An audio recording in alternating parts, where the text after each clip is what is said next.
Hello everyone, welcome to everything in one platter.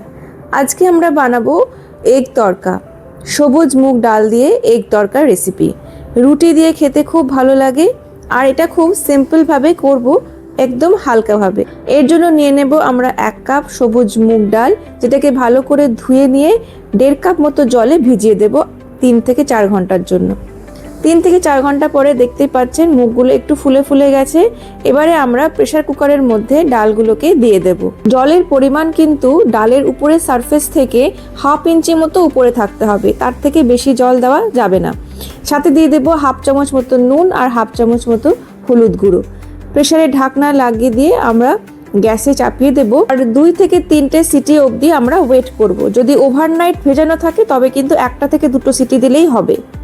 এবারে অন্য একটা বাটিতে আমরা 3টে ডিম ফাটিয়ে নেব আর সাথে দিয়ে দেব 1/2 চামচ মতো নুন, হলুদ গুঁড়ো আর কাশ্মীরি লাল মির্চ গুঁড়ো।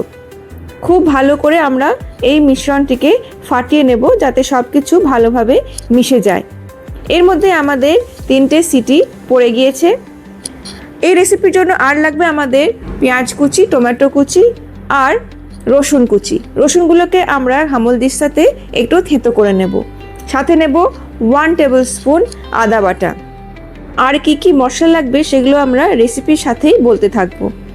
এবারে আমাদের প্রেসার কুকার ঠান্ডা হয়ে গেছে। ঢাকনা খুলে দেখা যাচ্ছে যে খুব ভালোভাবে ডালগুলো সেদ্ধ হয়ে গেছে, একদম গলেও যায়নি আবার আমাদের কাঁচাও নেই, খুব সুন্দরভাবে সেদ্ধ হয়ে গেছে।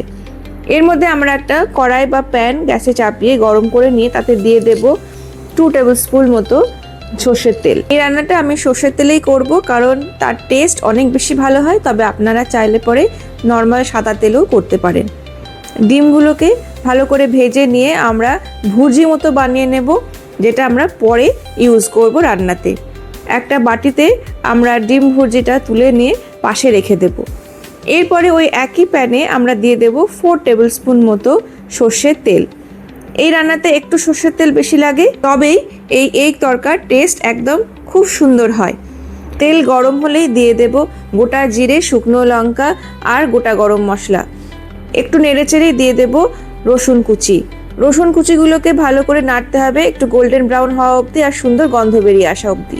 তারপরে দিয়ে দেব আমরা টমেটো কুচি আর পেঁয়াজ কুচি। সমস্ত কিছুকে একটু ভালো করে নাড়াচাড়া করতে হবে যতক্ষণ না টমেটো আর পেঁয়াজ নরম হয়ে আসে।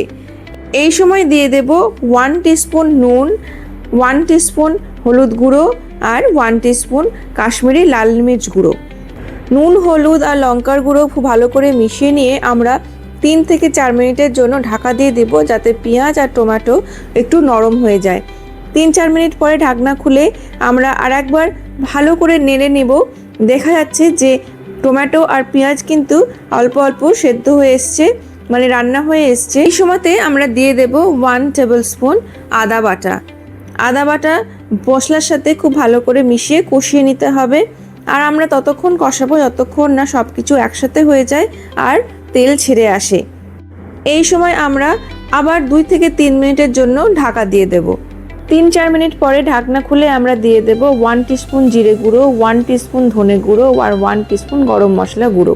সমস্ত মশলা খুব ভালো করে আমরা মিশিয়ে নেব। মশলা যখন কষে আসবে তখন তার মধ্যে আমরা আগে থেকে সেদ্ধ করে রাখা সবুজ মুগ ডাল দিয়ে দেব। সমস্ত কিছু একসাথে খুব ভালো করে মিশিয়ে নিতে হবে যাতে মশলা মুগ ডালের সাথে ভালো করে মিশে যায়। এগ তড়কা রেসিপিতে একটা স্পেশাল ইনগ্রিডিয়েন্ট দিতে হয়, সেটা হচ্ছে কাসুরি মেথি। কাসুরি মেথি না দিলে সেই টেস্ট বা গন্ধ কোনোটাই আসে না। কাসুরি মেথিকে হাতে ক্রাশ করে তারপরে ছড়িয়ে দিতে হবে আর এগ তড়কার সাথে খুব ভালো করে মিশিয়ে নিতে হবে। এগ তড়কা অনেকে একটু বেশ ঘন ঘন খেতে পছন্দ করে, আবার অনেকে একটু হালকা পাতলা মতো খেতে ভালোবাসে। তাই কনসিস্টেন্সি মেনটেন করার জন্য এই সময় আমরা দিয়ে দেব উষ্ণ গরম জল। একটু ফুটে উঠলেই দিতে হবে 1 টেবিল স্পুন মতো ঘি। ঘি না দিলেও কিন্তু সুন্দর গন্ধ বা টেস্ট কোনোটাই এগ তড়কার আসে না। একটু নেড়ে নিয়েই দিয়ে দেব আগে থেকে ভেজে রাখা এগ ভুর্জি। এগ ভুর্জির সাথে খুব ভালো করে মিশিয়ে নিতে হবে এগ তড়কা, তাহলে আমাদের এগ তড়কা একদম রেডি। এই সময় একটু নুনটাকে টেস্ট করে নেবেন বা অ্যাডজাস্ট করে নেবেন, যদি মনে হয় কম বা বেশি সেই মতো দিয়ে দিতে হবে। আর দেব 1/2 টিস্পুন মতো চিনি। সব শেষে দিতে হয় ধনেপাতা কুচি, যেটা আমি একদম ভুলে গিয়েছি, কিন্তু আপনারা ভুলবেন না। তাহলেই আমাদের সুন্দর স্বাদের এগ তড়কা একদম রেডি হয়ে যাবে। একটা পাত্রে ঢেলে নিয়ে আপনারা রুটি পরোটার সাথে এনজয় করতে পারবেন। দারুণ লাগে খেতে। কেমন হয়েছে রেসিপি অবশ্যই জানাবেন। আজকের মতো এখানেই থাক। Thank you.